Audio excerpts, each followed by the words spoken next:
More than 20 people were killed and several injured Saturday when terrorists stormed the main synagogue in Istanbul. Included among the dead are the terrorists themselves. They committed suicide with hand grenades. Good evening, I'm Sasha. This is Newsnight Saturday. We'll have more on that story in just a moment, but first, 11 injured passengers from the Pan American hijacking are now being transported to hospitals in West Germany.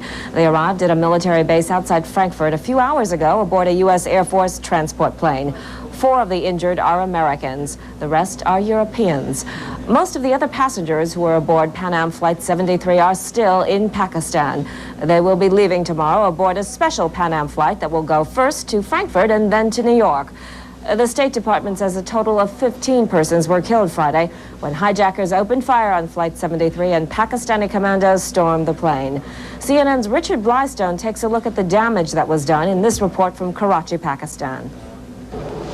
Unlike many previous hijackings, in this one, not one passenger escaped the violence. Richard Blystone, CNN, Karachi. Military officials in Pakistan are changing their story about the commando raid on the Pan Am jet. They had earlier said the commandos stormed the plane immediately after the hijackers opened fire. But now they say it took the commando team a full 25 minutes to get into the jetliner. A man in New York whose wife and children were on the ill-fated flight says he wanted them to fly Pan Am because he thought it was the safest airline. CNN's Tim Eulinger has his story in New York. Back in June at their home in Queens, Tim Eulinger, CNN, New York. The Reagan administration has issued arrest warrants for the 3 surviving hijackers of the Pan Am plane. The warrants do not name the men, but describe them as under 30 and in possession of passports from Bahrain. CNN's Frances Harden has more.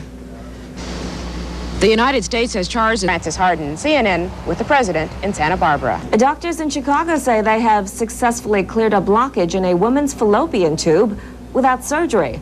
The process to restore fertility may be a medical first. In the procedure, doctors at the Sinai Medical Center used a balloon catheter technique normally used to clear clogged arteries. The entire procedure takes only about 15 minutes and could cost less than $1,000. That's much less than comparable surgery. Hello, I'm Sasha Fu. Our top story tonight. A British newspaper is alleging another U.S. arms deal with Iran could be in the works. The Daily Telegraph says speculation about such a deal was prompted by the appearance of White House advisor Oliver North in the Middle East earlier this week. We have 2 reports now, beginning with CNN's Anthony Collings.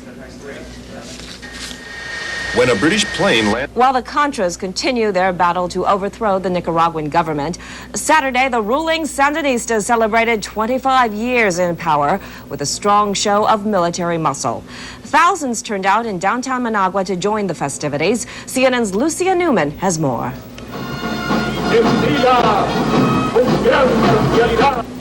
Zoo officials in Peking are announcing an exciting addition to their zoo family. Its name is Lele, the world's first second-generation giant panda conceived through artificial insemination.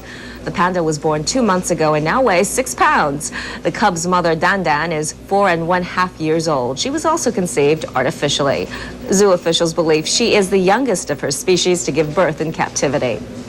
A new member of the Los Angeles Zoo has the gorillas going ape.